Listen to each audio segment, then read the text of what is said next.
On a typical Tuesday afternoon, Denton, Texas looks like any other thriving college town.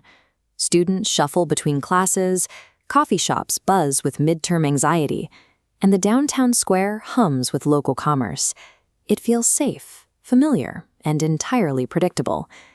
But step away from the sunlit campus greens and look deeply into the shadows. A different geography emerges. Beneath the brick-paved streets and quiet country roads lies a hidden topography mapped by terrifying urban legends and generations of ghost stories. Denton is built on layers of bleeding traces. The local folklore serves as the permanent record of real, buried traumas, a community's way of preserving the events that the official history books might overlook. To understand the physical history of this county, we follow these phantoms. We will use the region's ghosts as our guide, traveling from the isolated, lawless bridges on the rural outskirts all the way inward to the historic downtown square. We start on the jagged edges of Denton County. Decades ago, these rural perimeters were isolated, unlit, and heavily forested, spaces far from the reach of the law, where terrible crimes and the monstrous myths that followed found room to grow. The most infamous of these locations is the old Alton Bridge.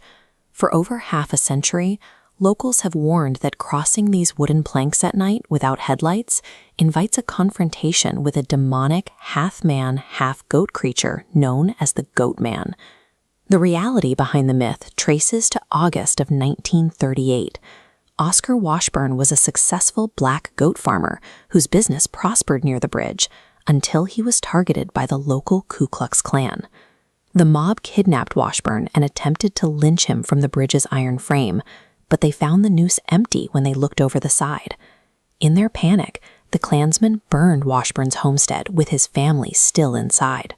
Just a few miles away at the Brae Bridge, another hybrid stalks the woods.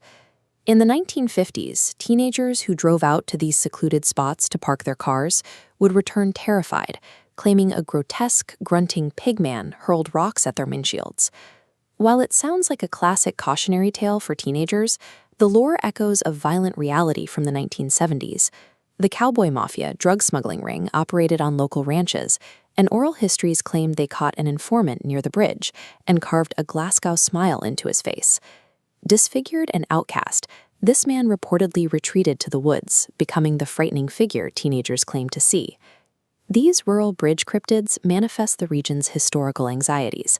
They personify the terror of racial violence and the unchecked brutality of organized crime in isolated spaces, where help was miles away.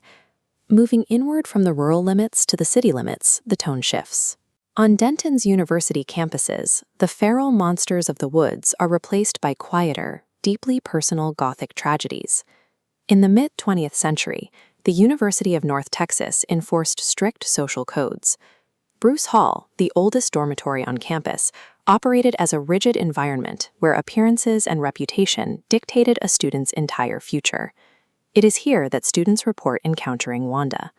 According to campus lore, Wanda was an unwed student in the 1950s who faced ruinous social stigma after becoming pregnant. She allegedly died in the fourth-floor attic by her own hand. Today, residents track her unseen presence through sudden, freezing cold spots and displaced objects in the corridors. Across town at Texas Woman's University, the architecture offers a different kind of sanctuary. The Little Chapel in the Woods is a Depression-era architectural masterpiece that holds such prestige that First Lady Eleanor Roosevelt personally traveled here to dedicate the building in 1939.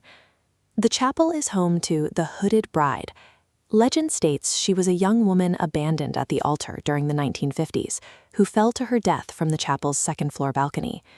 Rather than seeking revenge, her spirit is said to attend modern ceremonies, extinguishing errant candles and acting as a benevolent protector for new brides. These collegiate hauntings immortalize the intense social expectations and the tragic lengths young women went to when they felt trapped by the moral codes of their era. Our map arrives finally at the historic civic heart of the city, the downtown Denton Square. In this urban center, the legends shift to the prominent founders and citizens who built the town's very foundations. This is the Bayless Selby House. In November 1919, Its owner, wealthy nurseryman Sam Bayless, engaged in a furious dispute over wages with an itinerant farmhand. The argument spilled into the yard, and Bayless was fatally struck with a wooden board and stabbed before he could reach his shotgun upstairs. Today, museum docents report hearing heavy, dragging footsteps pacing the second-floor bedroom where Bayless tried to retrieve his weapon. Downstairs, an antique portrait donated by a pioneer family hangs on the wall, and visitors swear the painted eyes follow them as they walk across the dining room. A short walk away is the 1949 Campus Theater, where the paranormal activity takes on a playful tone. This building is watched over by J.P. Harrison, the theater's original business manager, known in life as a relentless prankster.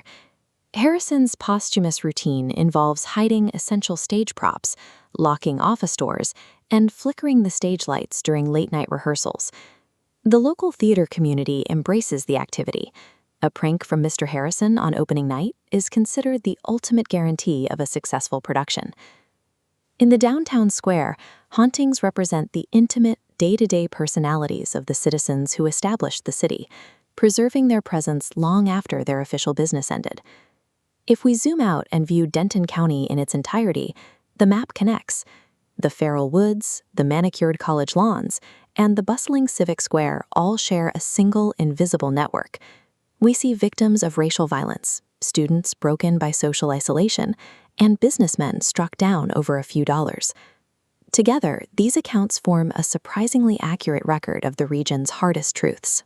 We often dismiss urban legends as juvenile novelties, but these stories act as a collective psychological mechanism, allowing a community to encode and remember the darkest parts of its history. Denton treats its ghosts as a form of record-keeping. The past remains audible here. If you know where to listen, it is still speaking.